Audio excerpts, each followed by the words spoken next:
Penelitian yang jadi tes,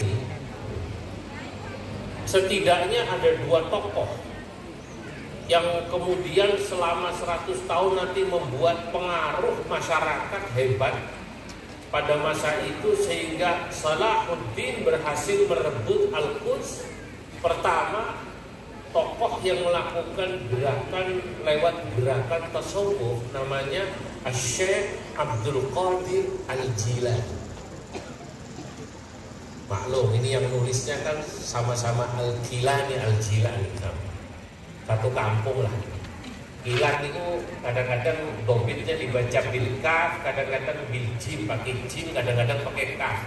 Al-Jilani atau Al-Jilani. Kalau mereka kan Al-Ujung Pangkah, nama Al-Gresiki. Gresik itu kata ternyata. Saya ke Thailand Selatan, Patani itu nama daerahnya Gresik juga. Nah, Syekh Abdul Qadir Al-Jailani memperbaiki ummah, islahil ummah dengan tasawuf. Karena pada masa itu orang Islam bukan sedikit, banyak. Tapi Islam tidak berkutik. Ini mirip seperti apa yang digambarkan oleh Kanjeng Nabi Muhammad sallallahu alaihi wasallam dalam satu hadis, yushiku an tada'a alaikumul umam kama tada'al akalatu ila qas'atiha. Kata Nabi dalam hadis ini, dikhawatirkan nanti satu masa Islam itu akan seperti makanan di meja makan yang dikerubuti, tidak berdaya. Sahabat bingung, lalu bertanya pada Kanjeng Nabi, amin qillatin nahnu yawma idin ya Rasulullah. Apakah pada saat itu umat Islam itu sedikit jumlahnya ya Rasulullah? Nabi mengatakan, bal antum yawma idin katsir. Justru kalian pada masa itu jumlahnya sangat banyak. Walakinnakum ghutha.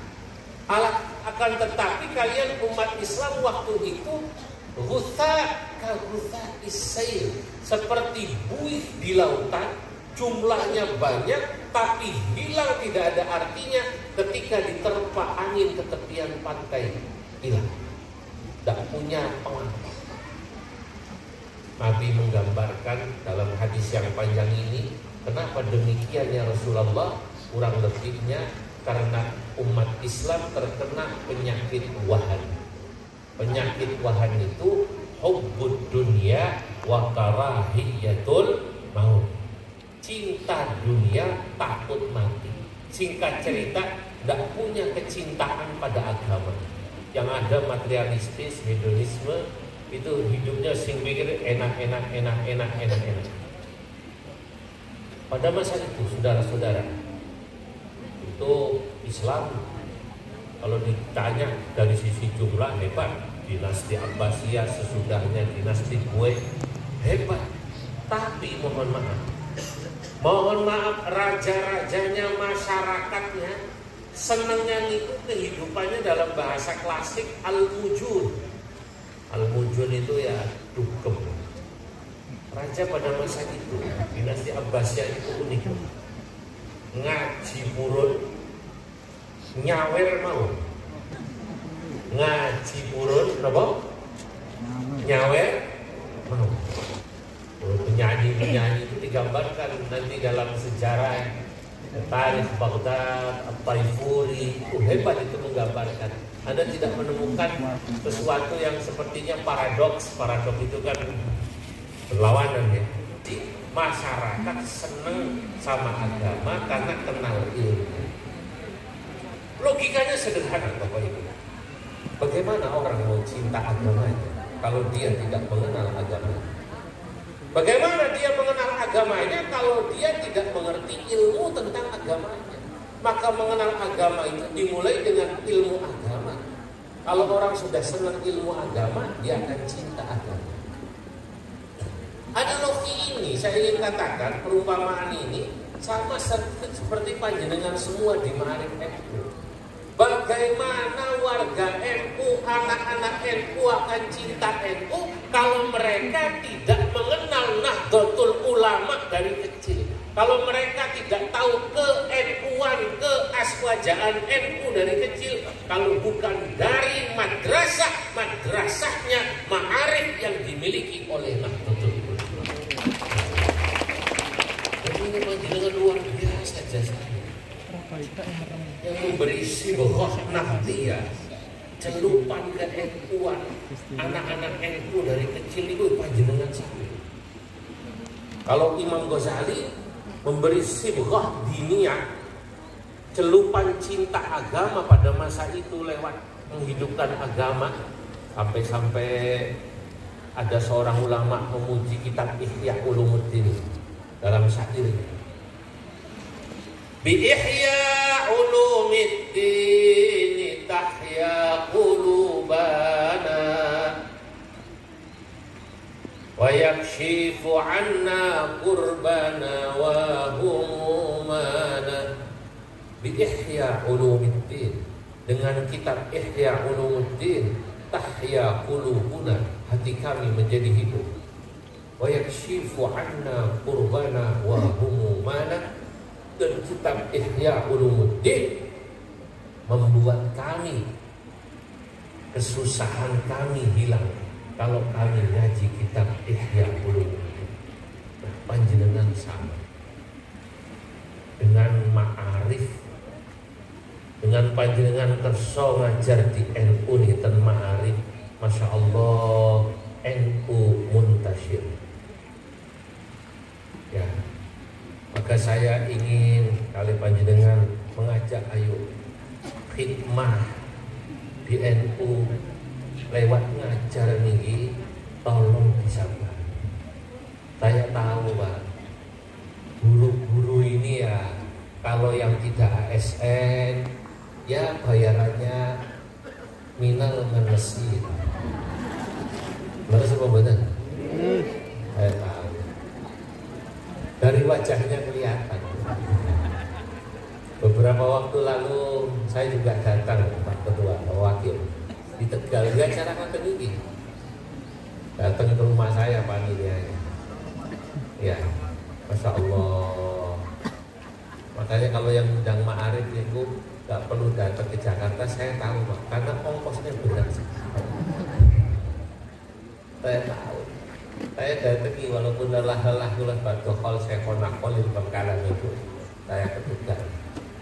Karena ketuanya itu ke rumah saya itu cerita, ya Allah Yai, katanya guru-guru ini bayarannya 150.000,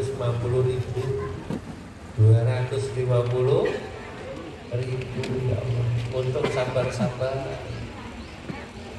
Saya katakan, ya Allah, kula nggih sami dulu nggih kados jenengan.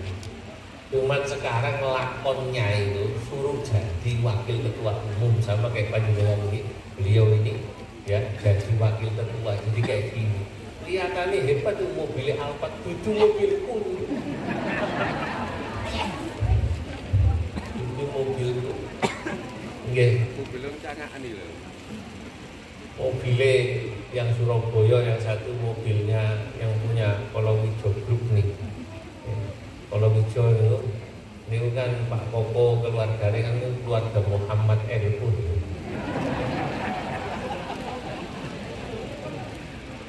Lurus ya? Oke, keluarga Muhammad NU. Ya, sebagian abahnya itu saking Muhammadiyah, ibunya saking langit, dan pun saya kira. Dengan itu pun saya merekatkan namanya Muhammad NU. Kemarin pas Ramadan umroh nggak sengaja ketemu oleh pulau Medina. Kalau kalian Pak Isam panggil juga, beliau hadir acara seminar pulau umroh, ketemu kawan Said Ahmad bin Said Muhammad bin Alal bin Abbas. Derek itu yang pulau hijau dan pulau pengen derek. Nah, wonten itu Kiai Muhammadiyah, Kiai Zuhar, Dr. Zuhar, kenalin. Nah, kalau nonton derek, pulau juga tadi ijazah banyak, terus pulau dipakaikan imam atau ijazah. Yes. Dr. Zuhar yang Muhammadiyah ikut di imamai karena karen alumni masjid. Tiga saya ini kalau yang punya pulau hijau itu, Pak Koko itu, ya ini sudah dipakaikan imamah jadi mu'alaf NU. NU mu'alaf. Nah, kalau kisah kami kados panjenengan niki ya Allah, kula lagi ngajar keliling. Cuma saya memang tidak di madrasah. Saya ngajarnya di masjid-masjid baca kita paling jamaah-jamaah ini. Tapi saya tahu persis perjuangan para guru-guru ma'rif itu. Guru-guru madrasah itu saya tahu persis. Ya, karena adik-adik saya, keluarga saya, kami pun punya madrasah. Jadi tahu persis Bapak Ibu.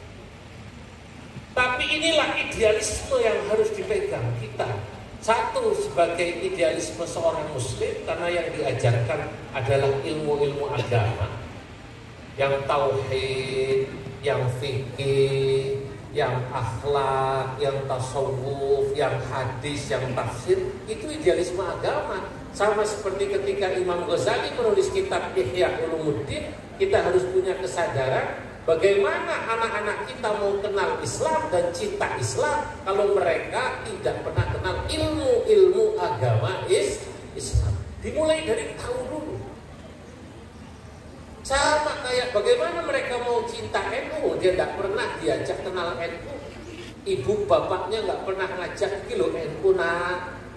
Ibumu iki, ibumu ini loh aktif tuh di Ma'arif, aktif di Fatayat zaman kamu kecil. Sekarang karena ibumu ini ya sudah mulai lumayan umurnya, ya sudah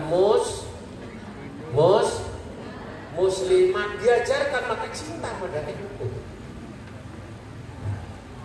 Tapi ini idealisme bagaimana anak-anak kita kenal Nahdlatul Ulama. Inilah warisannya para ulama yang membuat umat ini jadi kemudian mulia. Maka saya sering kadang-kadang dalam mukadimah mengatakan alhamdulillahilladzi a'azzal islam bi'ulumil ulama wa a'azzal ummata binahdlatil ulama. Segala puji bagi Allah yang telah memuliakan agama Islam ini karena ilmunya para ulama. Laulal ulama lakanan nasu kal bahaim, lasaran nasu kal bahaim. Kalau bukan karena ilmunya ulama, mungkin masyarakat kita ini sudah seperti binatang. Kelakuannya, perilakunya. Untung ada ulama. Alhamdulillah. Walaula nahdlatul ulama mungkin lakanal ummah laysat bi'azizah. Kalau bukan karena Nahdlatul Ulama, mungkin umat ini tidak akan semulia sekarang. Umatnya NU. Nah, bapak-bapak, ibu-ibu, maka ayo disabari. Disabari kita khidmah di Nahdlatul Ulama, harus kita yakini insya Allah ini NU berkah.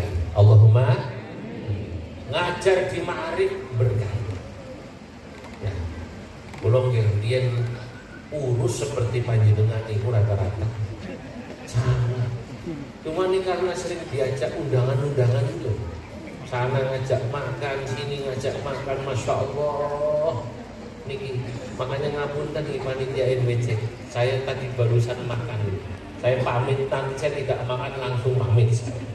Saya itu bukan. Kalau saya turuti itu tambah seperti apa?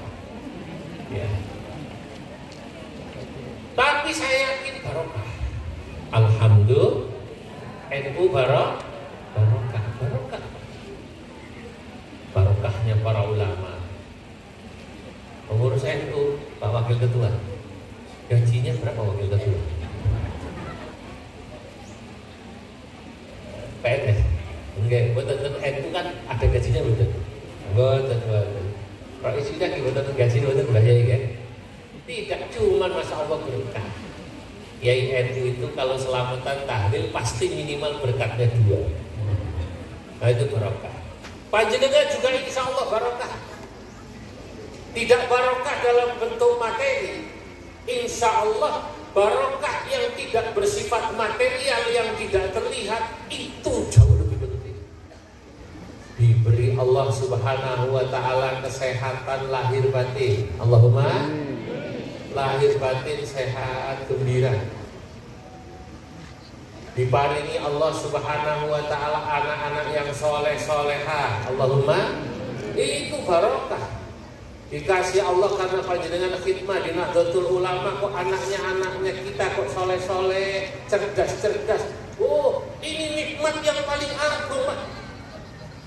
Kata para ulama itu dalam satu syair, ni'mal ilahi 'alal 'ibadi katsiratun ajalluha najabatul auladi. Ni'mal ilahi 'alal 'ibadi katsiratun ajalluha najabatul auladi. Nikmatnya Allah itu 'alal 'ibadi, kepada hambanya, katsiratun, sangat banyak. Ajalluha, salah satu di antara nikmat Allah yang paling jalil, yang paling agung, yang paling besar itu, Bapak Ibu, najabatul auladi, ketika Allah Subhanahu wa taala menganugerahi kita anak-anak yang sehat, yang soleh, yang cerdas-cerdas. Allahumma